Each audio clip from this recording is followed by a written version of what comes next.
Breaking news. I can't see without glasses. I've got the sniffles. And also, Canon leaked the new R100 mirrorless camera. I will give you all the specs and show you how it compares and how it might change your buying choices, especially going into this holiday season. But first I want to thank our sponsor, Squarespace. I have had my Squarespace website for 9 years now. In fact, I now have like 5 websites, and Chelsea has one, and I have at least half a dozen friends who've set up Squarespace websites and loved it. Squarespace is your alternative to social media, a site that you actually own, that you can maintain permanently, that's not going to have ads from your competitors. Whether you just want to make your own work look amazing, or you're setting up a website for a business, or both. Like me, I have many websites. Head to squarespace.com/Tony. Set up a store, take appointments from clients, view detailed analytics. I used it to help a client pick one from several different options for a landscape fine art photo that I'm currently selling. Coupon code Tony and get you 10% off. Thank you to CanonRumors.com for bringing us this story. Note that they gave it a CR1 credibility, which means it's plausible information from an unreliable source. I totally agree that this is plausible. I actually fully believe that this is an inevitable Canon release and that the holiday season would be the perfect time for it. They're saying that the form factor of this new camera is going to be similar to the EOS M6 Mark II. And if you aren't familiar with the entire Canon lineup, before Canon had their RF mirrorless cameras like this amazing new R10 here, they had an M lineup, which was only smaller sensors, no full frame options. Canon abandoned that M lineup, but now they're sort of remaking that same tech, those same bodies, those same lenses in the RF mount. That part makes sense. They have the tech. It's easy to repackage it in a different mount. The only part that doesn't make sense is why Canon made the M mount instead of just jumping directly to the RF mount many years ago. This is what the M6 Mark II looks like, and its defining feature is that it does not have an electronic viewfinder built in, but you could add one on the top. I never thought this made sense, to buy a pretty expensive external gadget and then try to manage that in your bag and decide whether or not you wanted it on there or not. And nowadays we pretty much either pick a camera with or without a viewfinder depending on the use purposes, or maybe more so depending on our age. Because what I find is younger people never use the viewfinder. They always hold their camera out like this and they always use the rear screen. That's because they learn video on their smartphone, and the smartphone doesn't have a viewfinder, whereas people of my generation, we learned photography and video on cameras that only had a viewfinder. We could see the M6 Mark II had a flip up screen, not unlike this Sony A6400 here. Camera manufacturers went through a period of time where they thought this was the right thing to do because the flip screen was sort of behind the lens. But the downside to this is people put the microphone in the flash at you and then it would block the screen. So we all pretty much decided that, like this EOS M50 Mark II, we would put the screen out to the side. I believe the new R100 will follow current trends and have a side flip screen rather than a top flip screen. These are the specs provided to us by CanonRumors.com. It will have a 24 megapixel APS-C sensor, not unlike the Canon M mount cameras. It'll have 12 frames per second mechanical. Now that's a little bit slower than the $900 Canon R10, but it's a lot faster than any of the EOS M cameras. Now of course that's only going to be meaningful if you are shooting some action like sports or wildlife. But those are really popular cases for this type of camera. The downside to it is if it's not having an electronic viewfinder, it's very difficult, almost impossible to shoot telephoto lenses with a rear screen like this, because you're holding it out like this and trying to manage it and getting everything lined up is very hard. That viewfinder is pretty much a necessity for sports and absolutely a necessity for wildlife. So I don't know that 12 frames per second would get a lot of use, but I do think the main use for this is going to be more video creation rather than stills. It will have 4K at 30 frames per second, according to CanonRumors.com. And even the Canon Rumors guy is a little bit bummed out by that. He was hoping to see 4K at 60 frames per second. It is a possibility that, like the R10, it will have the spec of 4K at 60 frames per second, but it will do it with a heavy crop. We'll see about that. The rear screen is rumored to be 1 million dots, which is a pretty low resolution screen. All these cameras have what anybody who's used a smartphone would consider to be a bad rear screen. Low brightness, low resolution, and this promises to not be any different. Now, I'm going to add a few specs to this based on my own experience with Canon cameras. I think it's going to be a side flip instead of a top flip screen. I think it'll have one UHS M.2 SD card for memory cards, which is a huge mistake. They really need to start building memory in and simplify the entire process. They need to recognize that cameras created for modern content creators, the workflow is going to be directly from the camera to the phone. They need to simplify that. They are no longer wanting to pull out a little SD card floppy disk and put it into a computer and then import stuff into Lightroom or Final Cut. This workflow is completely outdated. It's now just camera to phone, and the SD card is an absolute barrier to entry to most people under 25 years old. All the camera manufacturers like to put in specs even if they're not useful, and so I think they're going to hit 20 frames per second with the electronic shutter.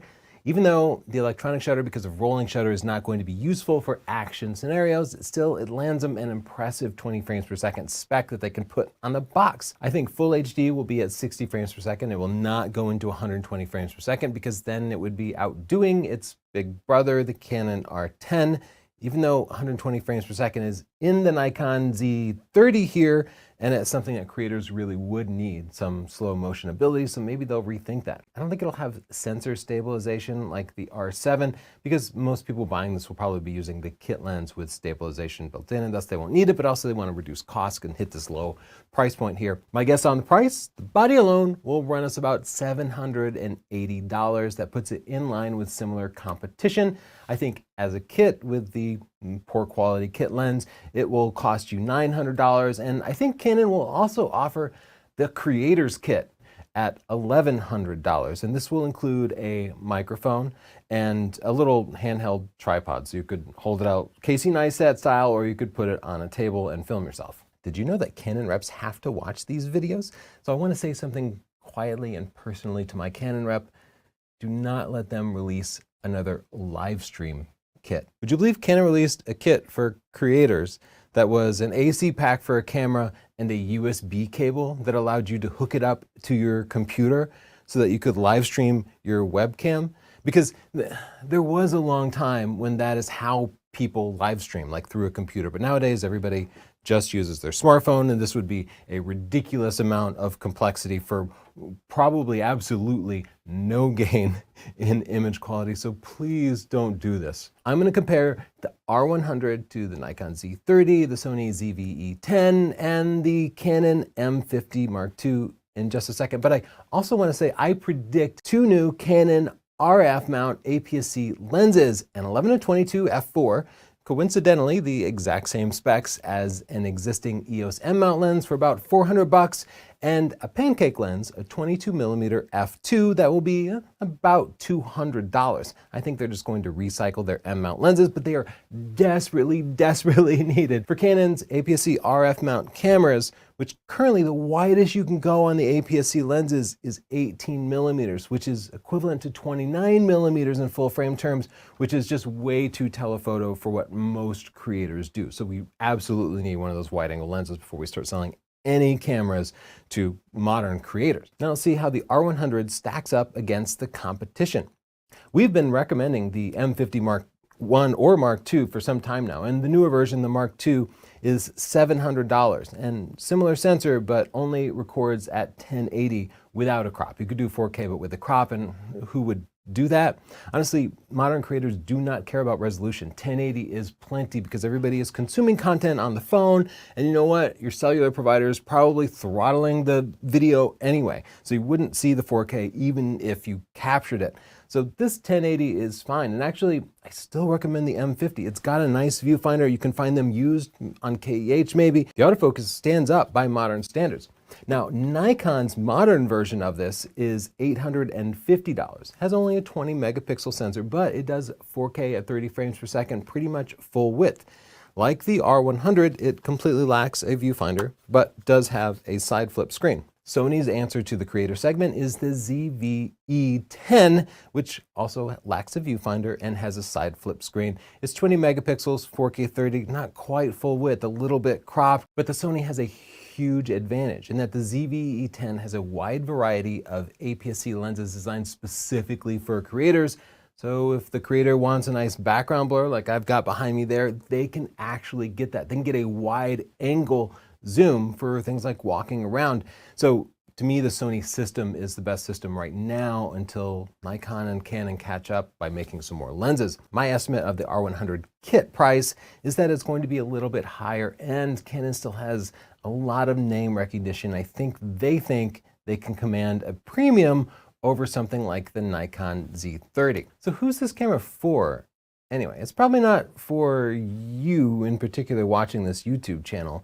It's for Uncle Jeff. See, Uncle Jeff doesn't have kids of his own, but he's married and they're dinks, double income, no kids, so he has a few extra bucks, and he loves his sister's kids. And he wants to get to know them better, he wants to have some connection with them, but every time he's over at his sister's house, they're making TikToks, or they're like streaming Minecraft videos, and he doesn't really know how to relate to them. What they really want is a Shein haul or some cool neon to put behind them. But Jeff doesn't know anything about that, but Jeff likes to browse gadgets at Target. And so Jeff is gonna go to Target just hoping to find something that they'll like. And while browsing the big TVs, he's gonna see this cool creator box. Jeff's gonna see that and think, oh man, I'm gonna be such a hero. Little Maya and Austin are gonna love this. They're gonna revitalize their channels and get all the likes and followers. This is gonna make total sense to Jeff because he's just gonna see the box and he doesn't know that Canon doesn't have an f1.4 lens to provide bokeh. He doesn't know anything about that, but his dad had a Canon. And Jeff means well, and the kids are gonna be thankful, but they're not gonna open the box right away, and he's gonna feel a little weird, like why didn't they break open the box on Christmas Day? And then like a couple of weeks later, his sister's gonna call him up and is gonna say, hey, did you save the receipt for that camera?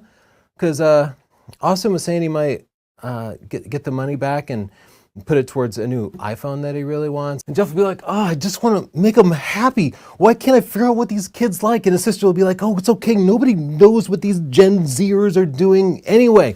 But one thing I do know is that Squarespace makes amazing websites that anybody can use. Whether you're a Jeff or an Austin or a Maya, head to squarespace.com/Tony. Get your own web presence free of ads outside of social media. You can set up a store and actually make money. You can take appointments from clients. You can create a gallery where your clients can pick which of their favorite photos they want to use.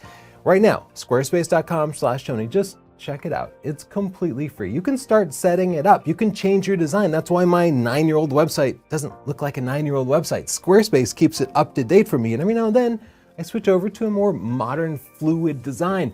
It doesn't matter, it's still incredibly easy for me to use. Once you love it, use the coupon code Tony and you'll get 10% off.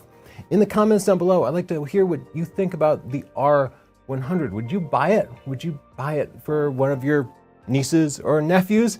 And are you more of an Austin or more of a Jeff? Either way, I pretty much know you're a dude because I can see the demographics of this video. Bye.